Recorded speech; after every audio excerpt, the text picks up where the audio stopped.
बिस्मिल्लाहिर्रहमानिर्रहीम। अस्सलाम वालेकुम स्टूडेंट्स। आज हम पढ़ेंगे फॉर्म्स के बारे में कि फॉर्म को किस तरह से क्रिएट किया जाता है HTML के अंदर। तो देखते हैं फॉर्म बेसिकली होता क्या है, उसकी अपीयरेंस क्या होती है। फॉर्म आपका कुछ इस तरह से अपीयर होता है, जैसे आप ये देख सकते हैं आउटपुट स्टूडेंट नेम। एक स्टूडेंट का पूरा फॉर्म है जिसमें स्टूडेंट अपना नाम डाल रहा है, ग्रेड एंटर कर रहा है, अपना जेंडर सेलेक्ट कर रहा है, जिस स्पोर्ट्स में उसने पार्टिसिपेट किया है, ये तमाम चीज़ें सेलेक्ट कर रहा है। ये एक फॉर्म के अंदर ये चीज़ें डिस्प्ले हुई हुई हैं, ठीक है। तो फॉर्म के लिए आप जब आप फॉर्म को इस्तेमाल करेंगे तो आप फॉर्म का टैग यूज़ करेंगे, ठीक है। तो फॉर्म के अंदर हमारे पास डिफरेंट टाइप की चीज़ें हैं, ठीक है। जैसा कि फॉर्म के अंदर हमारे पास इनपुट का लेबल है, डिफरेंट टाइप के लेबल्स हैं, तो हम आज उन लेबल्स को स्टडी करेंगे।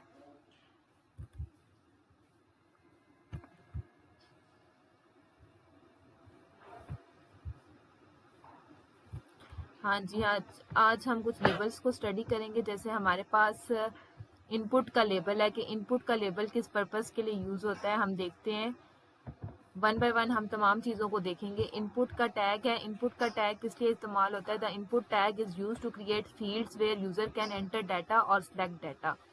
इनपुट का जो टैग है वो इसलिए यूज़ होता है कि आप अगर कोई डाटा सेलेक्ट करना चाहते हैं, कोई डाटा इंटर करवाना चाहते हैं, यानी आप कहते हैं कि आपकी जो ब्राउज़र है उसके ऊपर एक इनपुट फील्ड बनी आए।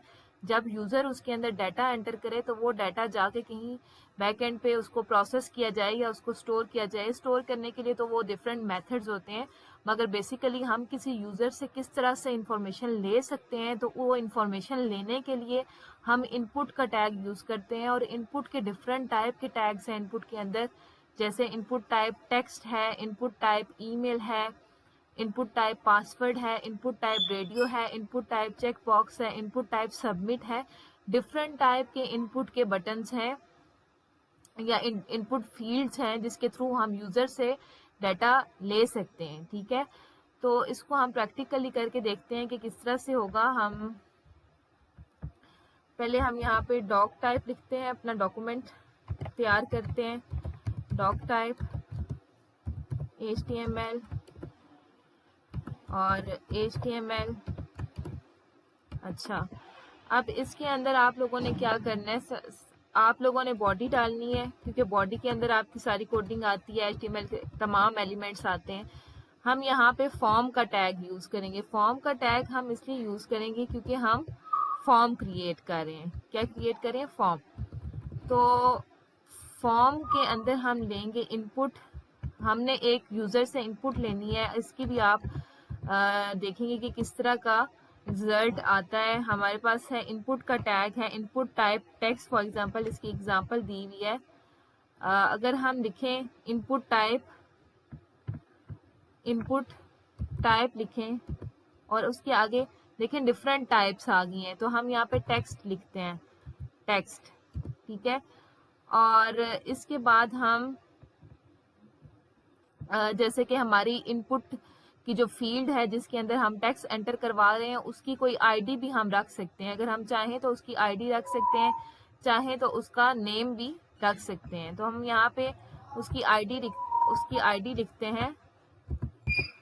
आईडी ये इसके बाहर लिखेंगे, ठीक है।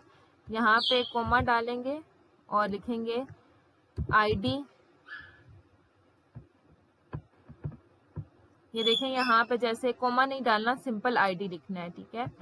आईडी लिख के ID is equals to user, ठीक है। यहाँ पे हमने इसकी आईडी लिखी यूजर, और इसके बाद हम लोग मजीद इसके अंदर डिफरेंट चीजें डाल सकते हैं। जैसे नेम, इसमें यूजर नेम हम डालते हैं, name equals to user name. बस ये इनपुट का एक ही टैग होता है, इसको बस क्लोज कर देते हैं। इसके जैसे हमारे पास फॉर्म का स्टार्टिंग और एंडिंग होता है, इस तरह से इनपुट का स्टार्टिंग और एंडिंग नहीं होता। ये जस्ट इसी तरह से टैग है।